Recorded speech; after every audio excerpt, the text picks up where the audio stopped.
The Nebraska legislature's recent initiative has stirred substantial controversy with its proposal to amend the state's juvenile justice system.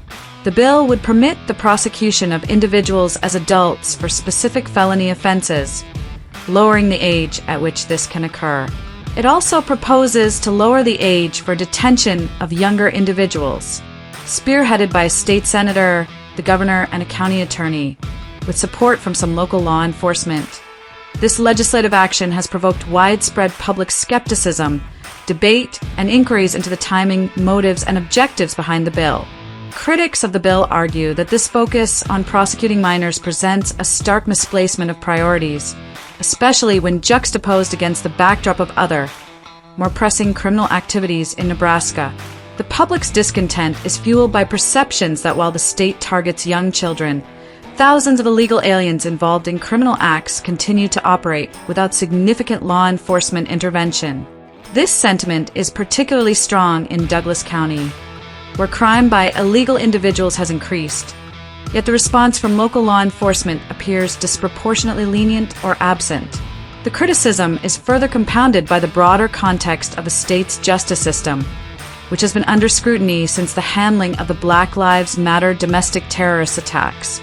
These events led to significant property damage and unrest, yet the legal repercussions for participants were minimal, raising questions about the consistency and effectiveness of law enforcement and judicial processes in Nebraska. The public's frustration is twofold. Firstly, with a softness on crime when it comes to real threats to community safety, and secondly, with the apparent harshness towards juveniles, who, according to developmental psychologists and child advocates, might not fully comprehend the implications of their actions. Critics argue that this legislative move could criminalize childhood behavior rather than offering rehabilitation, potentially pushing these children into a cycle of crime rather than helping them reform. Moreover, the credibility of the justice system in Nebraska is under question. The selective enforcement of laws, where rioters from past protests faced little to no jail time, contrasts sharply with the proposed stringent measures against juveniles. This has led to accusations of hypocrisy and political maneuvering, where public officials are seen to be chasing headlines rather than addressing the root causes of crime. The general consensus among detractors is that instead of lowering the age for adult prosecution and detention, the state should invest in more robust early intervention programs, juvenile awareness programs, and segregational reforms that address the social and economic factors driving juvenile delinquency. They contend that focusing on punitive measures for children while seemingly ignoring or under-addressing adult criminal activities, especially those involving illegal invaders, does not serve the justice system's purpose or contribute to long-term community safety. As debates continue, the implementation of this new juvenile crime bill could significantly alter the trajectory of juvenile justice in Nebraska, with implications for how young offenders are treated and the state's overall approach to crime prevention and rehabilitation. The outcome of this legislative proposal will likely be a litmus test for Nebraska's commitment to balance justice, community safety, and the welfare of its youngest citizens. In the traditionally revered chambers of the Nebraska State Capitol, a legislative session has unfolded that aims to reshape the juvenile justice landscape in Nebraska. At the core of this debate lies Legislative Bill 556, introduced by State Senator Merv Rippey, who is often criticized for being out of touch in general, and particularly with the real issues confronting the state's youth and community. The bill proposes to significantly lower the threshold for when minors can be prosecuted as adults, from 14 to 12 years old. A move that critics argue reflects political posturing rather than a genuine effort to tackle the complex issues of crime and youth rehabilitation in Nebraska. This initiative has garnered support from the usual suspects: Governor Jim Pillen, Douglas County Attorney Don Klein, and other public officials, further fueling the debate about its true intentions. The introduction of the bill was marked by Governor Pillen's less than stellar performance at the unveiling. Appearing disheveled and seemingly unprepared, he still looked as if he might be under the influence, suffering from its effects, or perhaps both. With an unshaven face and a lackadaisical manner, he stumbled through his speech, raising questions about his engagement with and understanding of the policy he was endorsing. his presentation did little to dispel the image of him as a figurehead, more focused on reciting prepared remarks than on the profound implications of prosecuting children as adults. The spotlight then shifted to Douglas County Attorney Don Klein, who has faced substantial criticism for his approach to the Black Lives Matter domestic terrorist BLM riots. During those tumultuous times, which resulted in considerable destruction in downtown Omaha, Klein's response was notably passive. He was hiding away while rioters acted with impunity, some even reaching his doorstep without facing legal consequences. Now, his advocacy for a tougher stance on juvenile crime seems to many like an attempt to rehabilitate his image rather than a principled stand on justice.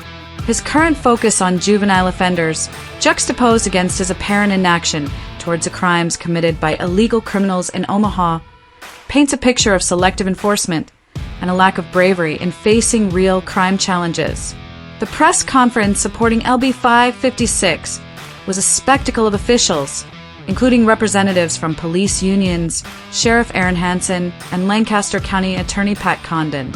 They presented a united front, emphasizing the bill's necessity for public safety. However, this unity was met with widespread skepticism from the public. These officials are often seen as fake tough guys, more concerned with their public image than with effective governance. The irony of advocating for tough measures against children while seemingly ignoring the activities of illegal individuals, some directly linked to foreign military forces, was not lost on observers. These invaders are settling in Nebraska without pushback, potentially planning further criminal or even terrorist activities. The legislative move, therefore, not only stirs debate on the ethics and efficacy of youth justice, but also casts a long shadow over the leadership's credibility and priorities. Critics argue that instead of focusing on punitive measures for minors, the state should be investing in community programs, education, and preventive measures that address why children are entering the criminal justice system in the first place. The push to prosecute minors as adults, especially under such circumstances, seems to many as an admission of failure in broader crime prevention strategies and a risky gamble with Nebraska's youth's future. Omaha, Nebraska, has earned the contentious label of a sanctuary city through its leadership's policies and attitudes towards illegal immigration. This designation is not just a matter of rhetoric, but a reflection of the city's approach, which has allowed tens of thousands of illegal invaders to reside there. These individuals, by virtue of their illegal entry into the country, are already considered criminals.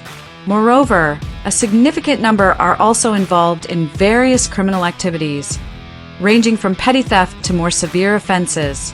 This situation has been notably worsened by the open border policies of the previous presidential administration, which has led to an influx of individuals, including those with criminal records, like convicted killers and seasoned criminals, into the country.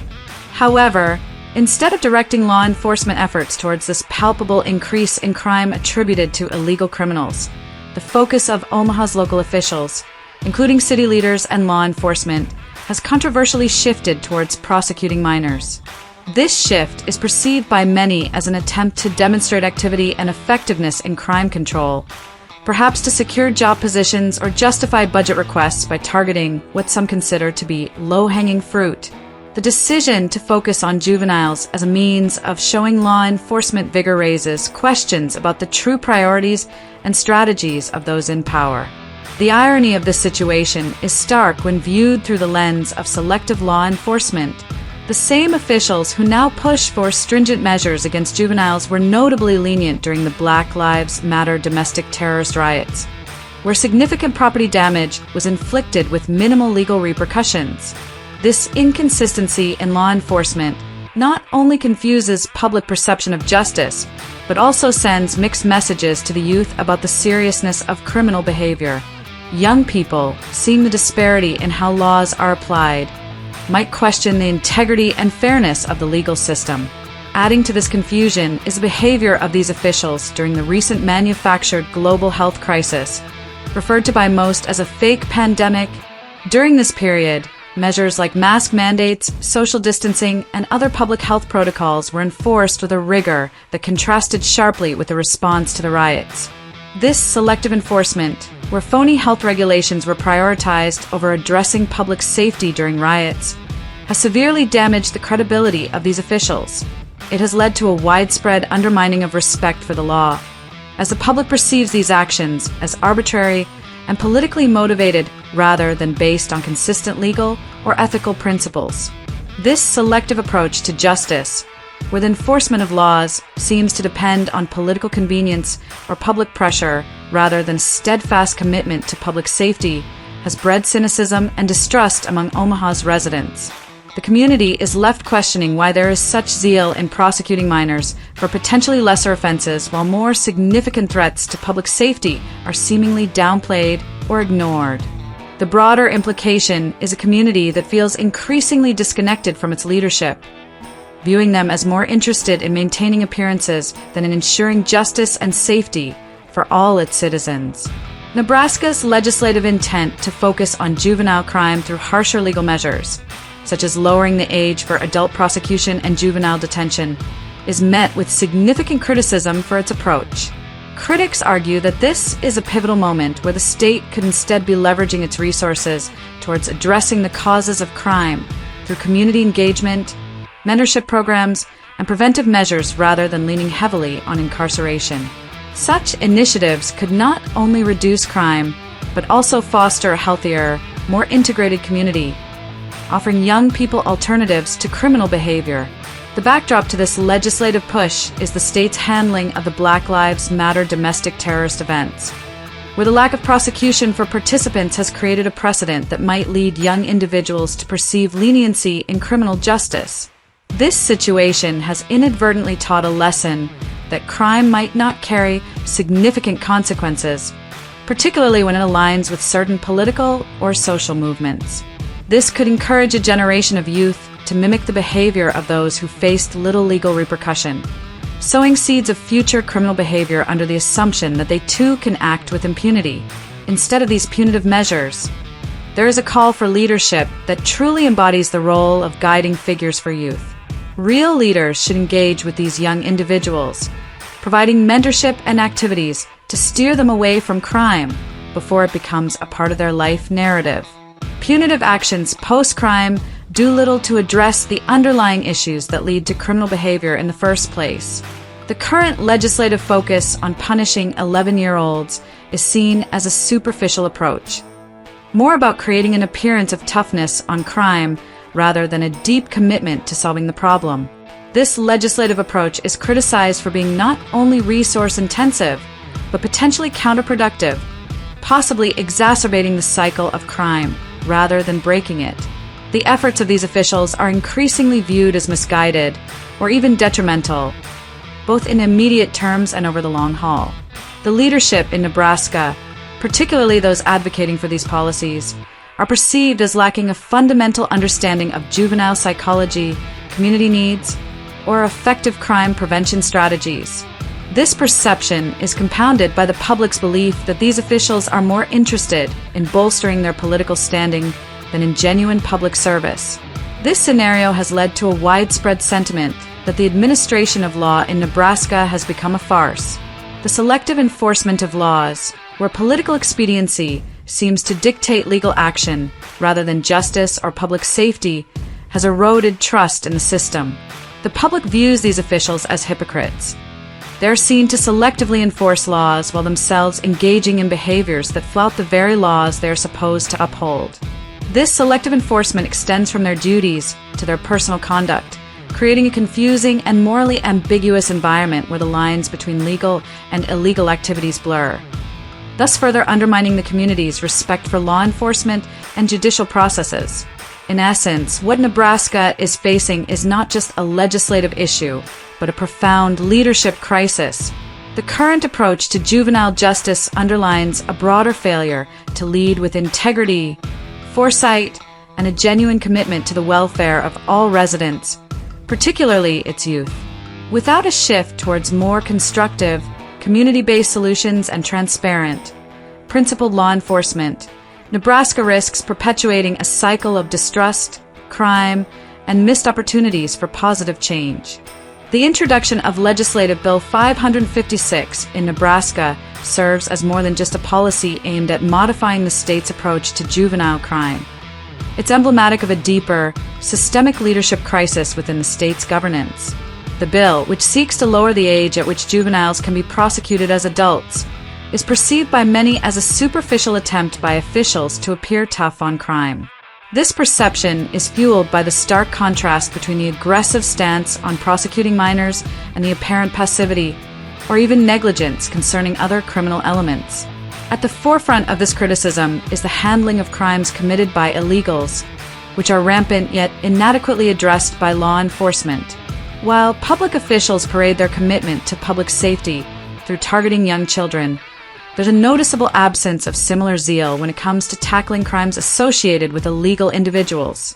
This discrepancy suggests to the public that the leaders are more interested in the optics of crime control rather than its substance. Furthermore, the state's response to the Black Lives Matter domestic terrorist activities, where significant property damage and public disorder went largely unpunished, adds another layer to this narrative. The lack of accountability for these events has not only left a mark on public infrastructure, but also on the collective conscience of Nebraskans, who see this as a sign of governmental weakness or selective justice. Compounding these issues is a memory of what citizens regard as the enforcement of senseless health mandates during the fake pandemic. The strict enforcement of measures like mask mandates and social distancing, which were politically motivated and scientifically absurd, has significantly tarnished the credibility of these officials. This period highlighted a selective enforcement where public health was prioritized over public safety during riots, leading to widespread distrust. The cumulative effect of these actions or inactions has brought public trust in Nebraska's leadership to an unprecedented low. The real issue at hand transcends juvenile delinquency. It's about a leadership that seems more preoccupied with political posturing than with the substantive work of ensuring public safety and justice. Until Nebraska's officials undertake a sincere effort to address these real criminal issues, including revisiting the legal consequences of past riots and dealing with current crime waves associated with illegal invaders, their legislative efforts like LB 556 will be dismissed as misguided. These efforts are not only seen as a misallocation of legislative energy, but also as a tragic waste of public funds that could be better spent on rehabilitative programs, community policing, and other preventive measures. The call here is not just for a change in policy, but for a transformation in leadership ethos and also a change in leaders. Nebraska's officials need to demonstrate a commitment to comprehensive public safety, equitable law enforcement, and transparent governance. Only then can they begin to rebuild the trust that has been so severely compromised, and only then can their legislative actions be seen as serving the true interests of their constituents rather than merely serving political ends.